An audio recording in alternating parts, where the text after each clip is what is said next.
بسم اللہ الرحمن الرحیم۔ Welcome to my YouTube channel novel ہے یا الہی، رائٹ کیا ڈاکٹر سلمان شکور کمبو۔ باب اول قسط نمبر 10۔ صدف کلاس سے فری ہو کر چھٹی کے بعد یونیورسٹی کے گیٹ سے باہر نکلی اور پھر اپنی سہیلی عائشہ کی کار ڈھونڈنے لگی، کیونکہ آج وہ مومنٹ کی بجائے عائشہ کے ساتھ آئی تھی۔ کہاں رہ گئی عائشہ؟ صدف ارد گرد نظر دورا رہی تھی۔ وہاں ہر طرف طلبہ اپنی اپنی گاڑیوں میں واپسی کے لیے رواں تھے، کچھ کاروں پر تو کچھ موٹر سائیکل پر۔ یار عائشہ، میسج کا رپلائی تو کرو۔ صدف نے غصے سے اپنے موبائل پر نظر ٹکائی، مگر وہاں علیشا کا کوئی میسج نہیں تھا۔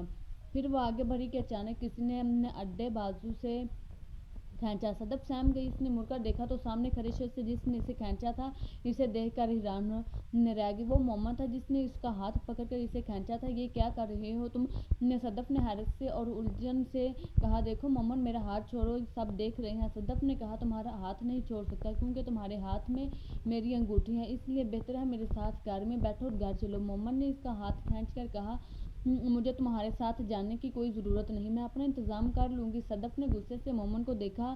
دیکھو صدف، یہاں تماشا مت بناؤ، علیشا سے میں کہہ چکا ہوں، وہ گھر جا چکے ہیں، اس لیے تمہارے پاس میرے سارے جانے کے سوا کوئی چارہ نہیں۔ ویسے بھی علیشا بھی چاہتی ہے کہ تم میرے ساتھ ہی جاؤ، اسی وجہ سے وہ تمہارے ٹیکسٹ کا رپلائی نہیں دے گی۔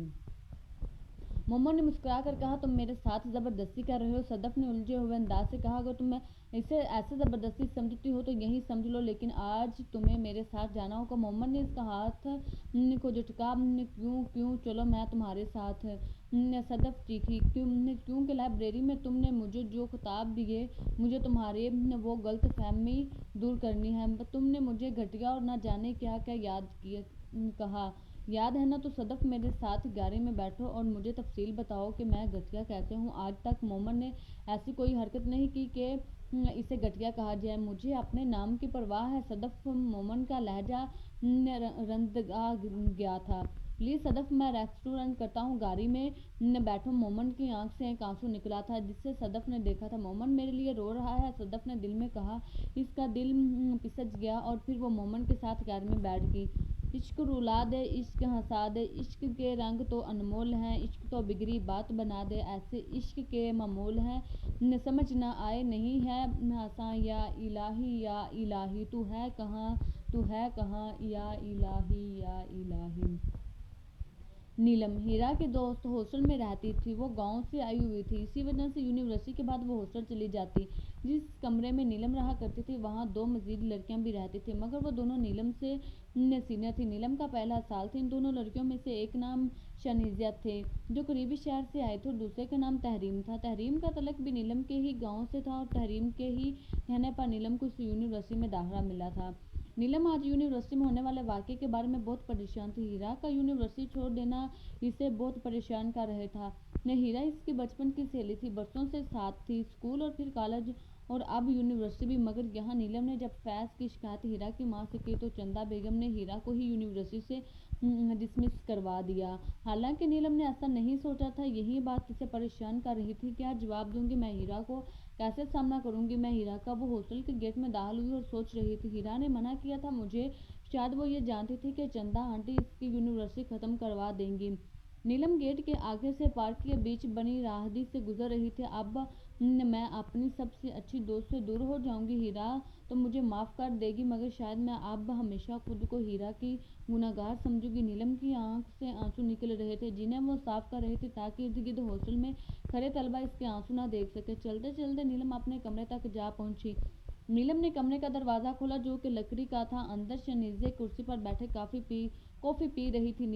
نیلم کو دیکھتے ہوئے شنیزیا خوشی سے بولی، کب سے بیٹھی بار ہو رہی تھی، میں انتظار کر رہی تھی کب تم آؤ۔ شنیزیا نے کہا۔ نیلم کی طرف دیکھا۔ نیلم، کیا ہوا؟ شنیزیا نے نیلم کے جواب نہ آنے پر حیرت سے کہا، کیونکہ نیلم اپنی ہی سوچوں میں گم اپنا بیگ اور چادر اتار رہی تھی۔ نیلم کا پھر کوئی جواب نہ آیا۔